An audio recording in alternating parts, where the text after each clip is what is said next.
Welcome this morning. So glad that you're here with us. Before we get going too far, I wanted to spend one moment and just talk about something that happened this week. Most of you, probably all of you, watch the news way more than I do, and you're probably a lot more educated on the situation over in Charleston, South Carolina. But this morning in Sunday school, we sat and talked with my students about what it must have been like to have somebody in their church just start shooting. And truly, it's for us, we really can't put ourselves in that situation. We really can't say, well, I would do this or I would do that or whatnot. But can we just pause for one moment? Can we lift up the families and the members and the people in that area in South Carolina? Would you bow your heads and pray with me? Dear Heavenly Father, God,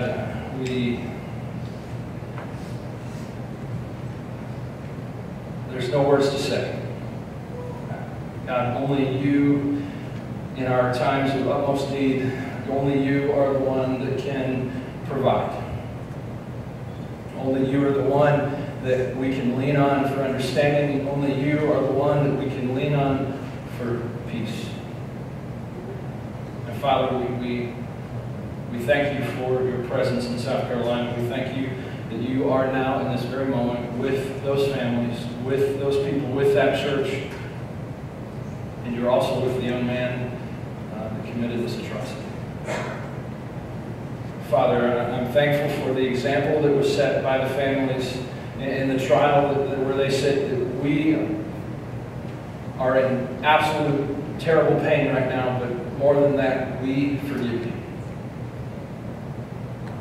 God, I don't know that I can utter those words in that moment, but we're thankful for their example. We're thankful for your peace that has been placed upon them and your strength.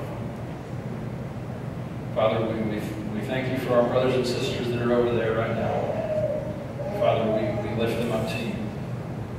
It's your name we pray. Amen. Would you check out this video right now? Hey, Levi, there's a very special day coming. Yeah, Leah, that's what I heard too. It's called Father's Day. I'm really glad I have Dad. Yeah, he's irreplaceable. You can say that again. Yeah, he's irreplaceable. Our story is not a secret. When we were just little tiny babies, we didn't have a father. We were fatherless. I don't really remember it very much. Me either. We were pretty young. But we were adopted into a loving family. Now we're Fatherfull.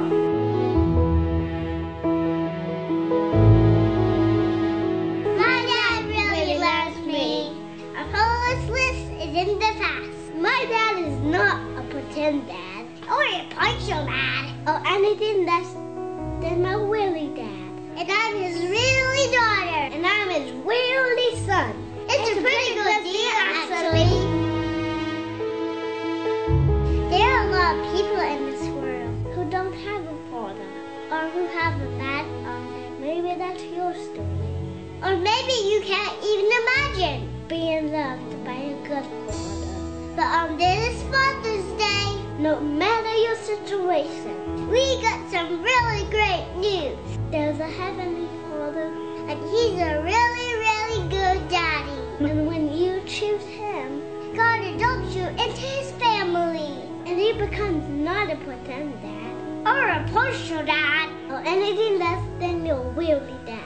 And you become His really child. We may be young, but two things we know from experience. First, the love of the good Father is something to treasure forever.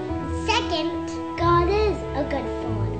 Being His child makes Father's Day extra special. Happy Father's Day, everyone!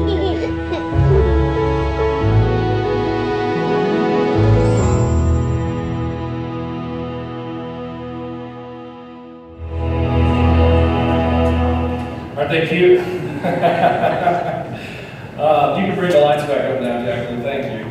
So this morning, I wanted to spend some time, obviously, talking about Father's Day. You know, sometimes when preachers talk about Father's Day, they spend this great amount of time discussing what a father is. They say, man, this father is this great man. Father is a compassionate person. A father is someone that is filled with respect. A father is the leader of the family. Maybe a father is the spiritual leader, should be the spiritual leader of the family. And what happens at the end of the day when the fathers leave the church building, they say, well, shoot, I don't think I'm a very good father. And you can look around the country today and you can say there is lots of examples of poor fathers in our country. But this morning I want to really try and spend some time appreciating our fathers as well as looking at some scripture. So I know we did it already, but can we just appreciate our fathers again with a round of applause?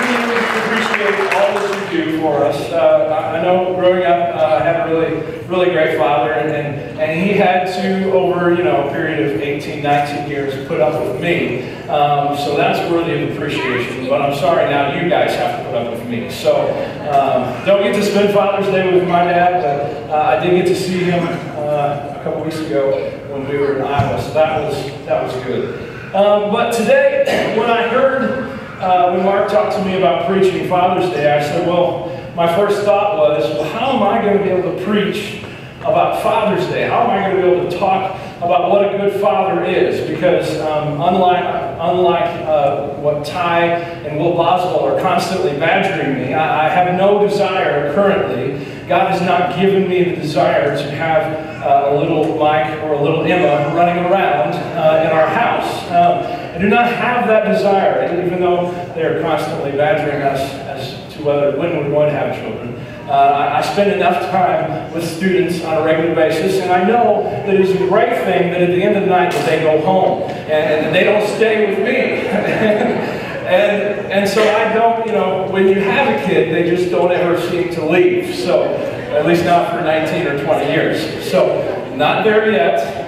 Will be someday. Probably God will place that upon our hearts to have children. As of right now, though, other than my two beautiful black labs that you saw as you came into the church parking lot this morning, they're wagging their tails at you, hopefully not barking, but except for Sadie and Bo, I'm not a father. So, but what I do think I can talk about today is that I know what it's like to be someone's child. And I think that it's been said sometimes I know a little too much about being a child and not enough about being an adult. That's called being a youth pastor. And that's a different discussion for a different time. But this morning I wanted to tell you a little bit about my story. My story, some of you have heard prior to today. But my story is actually very similar to the little kids up in the video. My story, I don't know a lot about the beginnings, but I do know that it started in a town, you guys know where St. Louis, Missouri is. If you go across the bridge, across the river, the first town that you end up in is Belleville, Illinois. And in Belleville, Illinois is where I was born. I've been to, I think there's 3 hospitals in Belleville, and so I've driven past them to see possibly where I was born. But my story begins with my birth mother, who, for whatever reason, decided one night that she was going to have a one-night stand with a man that was not her husband. And after those evening events, she ended up with me. And so, in the beginning of, towards the beginning of June of 1989, it was a good year, 1989, she decided that she was going to place me up for adoption. And most of you know, I have met my parents, Bonnie and Randy. They adopted me a few months later. And most of you know that I had the opportunity to grow up in a wonderful, loving, Christ-filled atmosphere. A home that truly speaks for the words of Joshua that says, as for me and my house, we will serve the Lord. That is the house, the home that I grew up in. And I look around the room and I'd say that most of you probably grew up or started your lives with the second half of my story. You grew up with a two-parent home, a strong, stable situation. And let me say this for the new families in the room, the new parents, that I truly believe that as not only a husband and a wife, you have obligation to one another, for one another.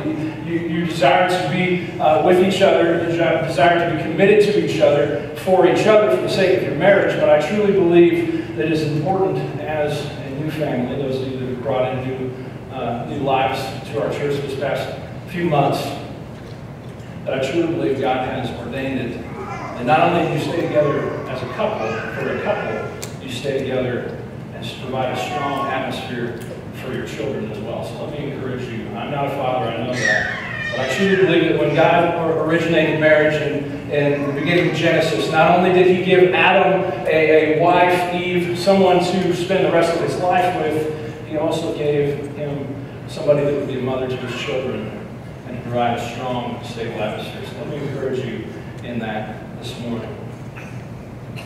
In my line of work, I come across lots of students that have had multiple people called dad.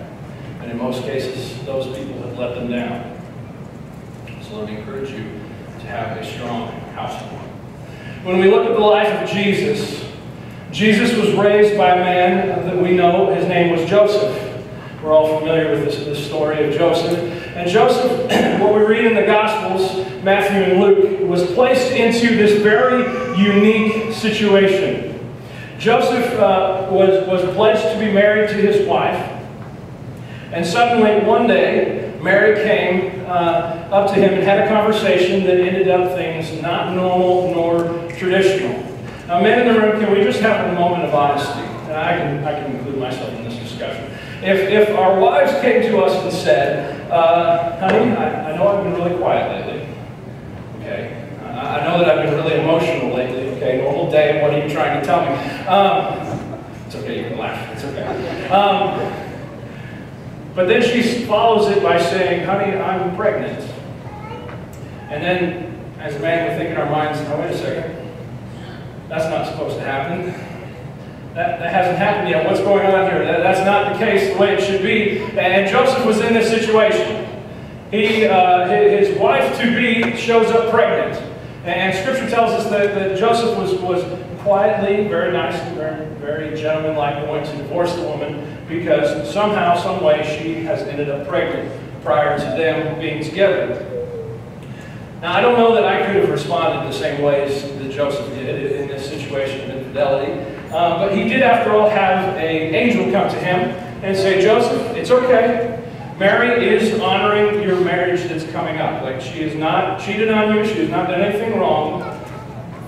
It's going to be okay. And then the angel also says, oh, by the way, this child is going to be the Son of God. His name is going to be Jesus. It's going to be Emmanuel, God with us. So, okay, Mike, where are you going with this? We're in the middle of June, and you're talking about Christmas. That's like 6 months, 7 months from now. Just follow me. It's all right. There's a reason that I bring this story up, because I think that Joseph is a great example of someone that was in a mixed family situation. This boy was not his, but there is no doubt that he took him on as his own. Joseph stepped up to the plate. Joseph decided and committed himself to Jesus. Joseph decided that he would raise him up in the truth, that he would teach him all that he knew about God. He would teach him right from wrong, and he would help him to become a man of God.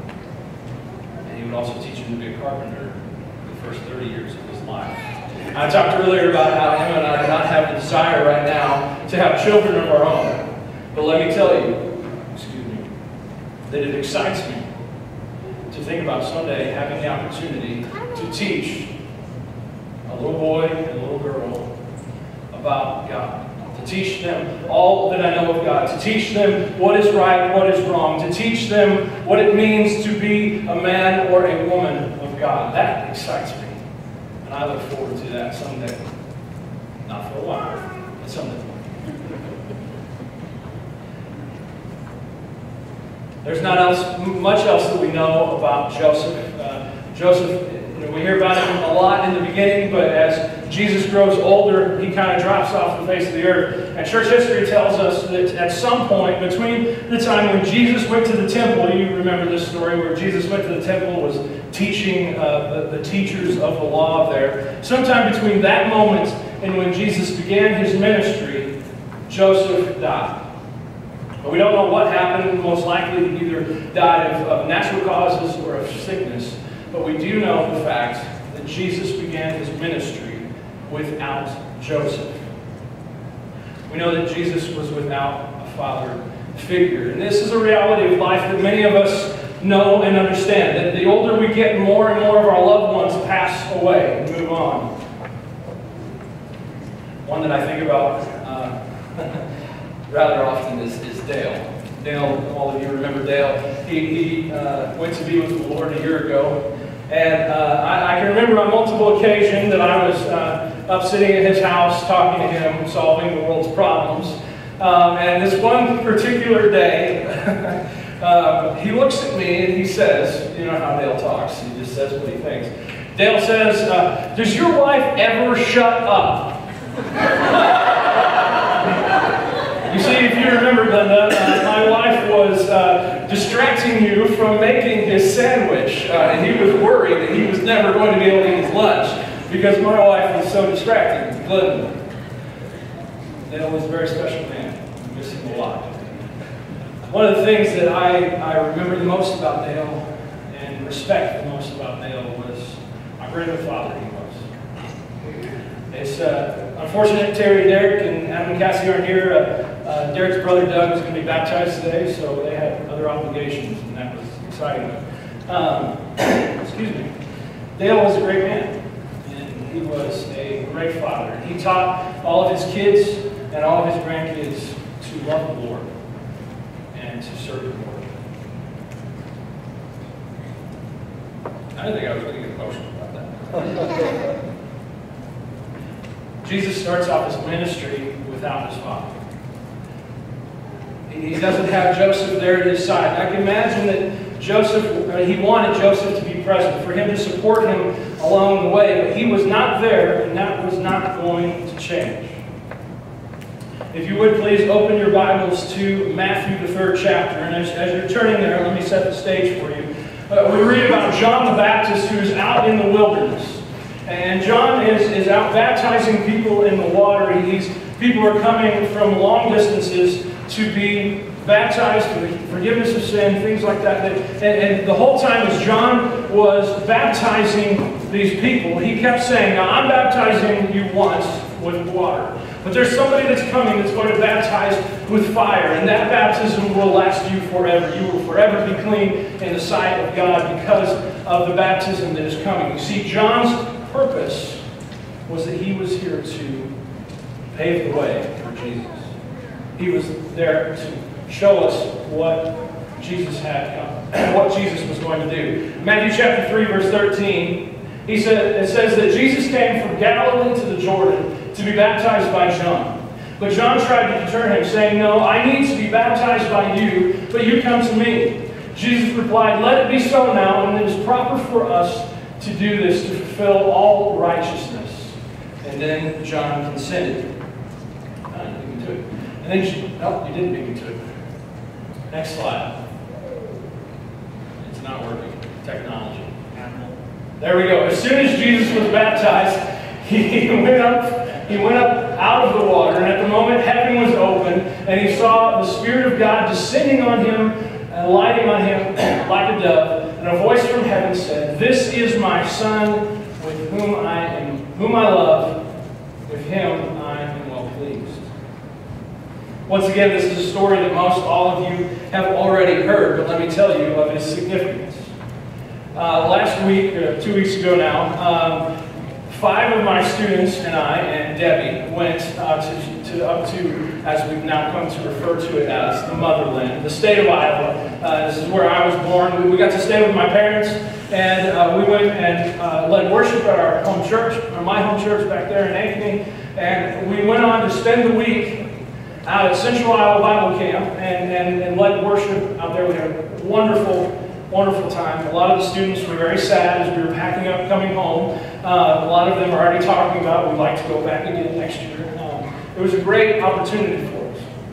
What I did not expect to happen is that, number one, I was going to learn. Not only that, just you think you know everything sometimes. I did not realize that I was going to learn, but also that I was not going to learn so much about the Old Testament. You see, we spent some time discussing the Old Testament tabernacle. Let's just do this right here real quick. Raise your hand, and you can be honest in this room. Raise your hand if you know and heard the word tabernacle. It sounds familiar, makes sense, you know of it. None of you heard of it? Okay, there we go. There we go. All right, so you guys have heard of the tabernacle. Excellent. Excellent. Students, what is the tabernacle? Did you learn anything? What was it? It was a...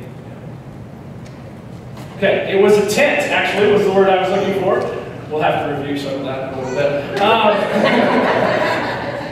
So the tabernacle was the tent of meeting, the place that as the Israelites were out wandering in the wilderness for 40 years, that they would set up. They had specific instruction from God to set up this tent that was called the tabernacle. Side note, if you have any interest in seeing a life-sized tabernacle, the camp in the month of October is going to be hosting this traveling tabernacle. This is a very big thing. Which was partially why our theme was on the tabernacle this year. But, so the tabernacle, we spent some time, actually, I do have a slide about tabernacle. There we go. Maybe? Shut up. There we go. I don't know what the deal is with today. All right, so this is what the tabernacle would have looked like. Now you can see, the thing that I had to notice, students, until now, look at all the tents around it. I mean, there were hundreds of thousands, and actually at one point millions of Jews that were in this encampment. And so anyway, so you have the tabernacle right here. And as you walk into the tabernacle, the first thing you see is the altar. This is the place where they would have offered sacrifices for the sins of the people. We're familiar with this. We knew that the Jews once a year at least would go, and offer sacrifices for the sins of the people. So you can see where that was happening. So the first part was the altar. The second part, it looks like a big green, actually you know what it looks like. It looks like a big old copper kettle is what it looks like. Like we make apple butter. But it's made of bronze, and it's called the bronze laver. Now the bronze laver would have been filled, it would have been perfectly polished, and it would have been filled with this water, similar to some of our brothers and sisters in other denominations use a little bowl at the back of the room. This is the place that the priests would have gone to wash their hands and their feet so that they could be clean in the sight of God. The next part, you can go to the next slide if you want. We get inside the tent, and you'll notice the lampstand there. The lampstand is the main source of light for the tent. And we talked about how the priests were obligated to keep that lampstand burning all the time, to refill the oil and keep it going. You also have the table. The table was filled with unleavened bread weekly, brand new bread every single week. And then the last part you have is the Holy of Holies. Now this was a place that the presence of God, I'm sorry I skipped, there's an incense thing in there too. Inside the Holy of Holies was the literal, actual presence of God. This is where God hung out. This is where He stayed. And so in order to go into the Holy of Holies, one priest, the high priest, once a year, one time, could go into that. They had to go through all the different rituals to get that far. And then they would wear this very special robe. And this robe had bells on the bottom of it because they were concerned. They wanted to hear where the priest was at inside the tent. And the priest would also tie a rope around his waist as he walked into the Holy of Holies. You see, if you walk into the Holy of Holies, into the real presence of God, and you are not clean, you will instantly die. Because the presence of God cannot handle impurity. The presence of God cannot handle imperfection. And so the priests were literally concerned that they would die inside, and so they needed to be able to pull the guy back out in the event that he did not make it. So you can imagine why the Pharisees in Jesus' time would have been so concerned about their rules. They would be so concerned. They had actually 613 different rules, regulations, laws, and obligations that they would do to the absolute perfection because they were all concerned about being perfect in the sight of God. But then Jesus comes along. He's baptized by John the Baptist, and a voice from heaven says, "This is my Son." You see, up until now, God is the God of parting the Red Sea. Right? God is the God that sent the plagues on Egypt. God is the God that killed an entire army in the middle of the night, turned them against each other, and they killed themselves. God is the God that if you stand in His presence and you are not perfect, you will die. But now, the word Father comes into play. Yes, Father was used in the Old Testament, but nowhere close to the amount of times that it was used in the New Testament. Because of this new baptism, because of Jesus coming onto the scene, this new baptism keeps them from having to go back to the bronze laver every 5 minutes because they keep making mistakes.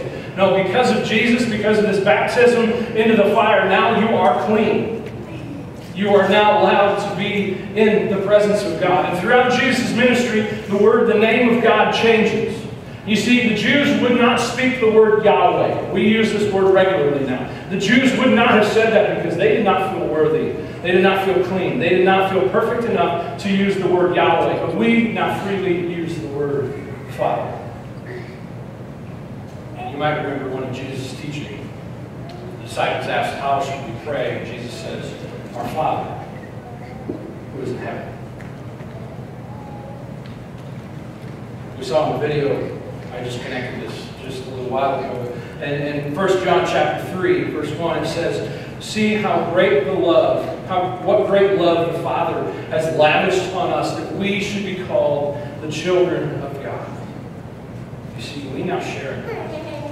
We are now called the children of God. And I love the lesson that Jesus teaches his disciples when the little children came up to try and play with Jesus, and the disciples tried to keep them back in the corner because they didn't want the kids to bother him. Kind of like I don't want kids to bother me. He didn't want kids to bother him. So Jesus said, "No, disciples, let them come to me." He said, "Let the little ones come to me, and then do not hinder them, for the kingdom of heaven belongs to such as these." You see, we are the children of God.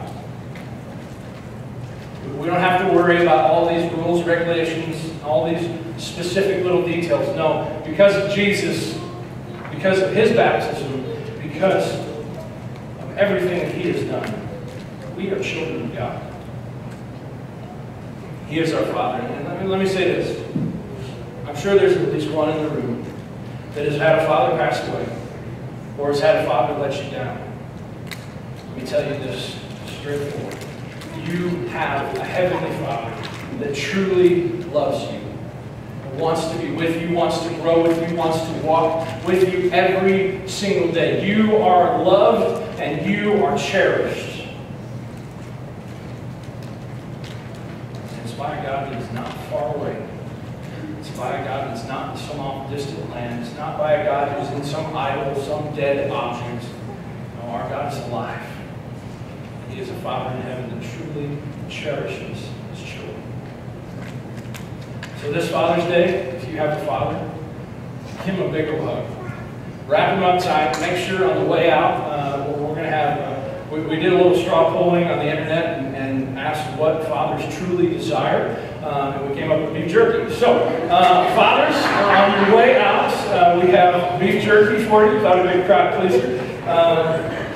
Kids, this is for the fathers, not for you. And so please grab one of those on your way out. But more than that, I want you to know, I want you to remember that you have a Father in heaven that loves you, that cares for you, that cherishes you. And as the little girl in the video said, it truly makes Father's Day extra special. Let's pray. Dear Father in heaven, Lord, we praise your holy name. Lord, we're very thankful for the men in this room that have committed themselves to bringing their children up in your ways. Father, we're thankful for the fathers before us that have done that for us. I thank you for my dad who committed himself very specifically to bringing our family up in the church, who moved a specific amount of distance because he wanted for us to be involved in the church. And I thank you so much for that. I thank you for all the sacrifices fathers make, things we don't even know, we don't even see. But Father, most of all, we thank you for making the ultimate sacrifice as our Heavenly Father, for sending your Son to this world that we might have life, we might be able to stand confidently in your presence and be with you someday in heaven. Lord, we love you.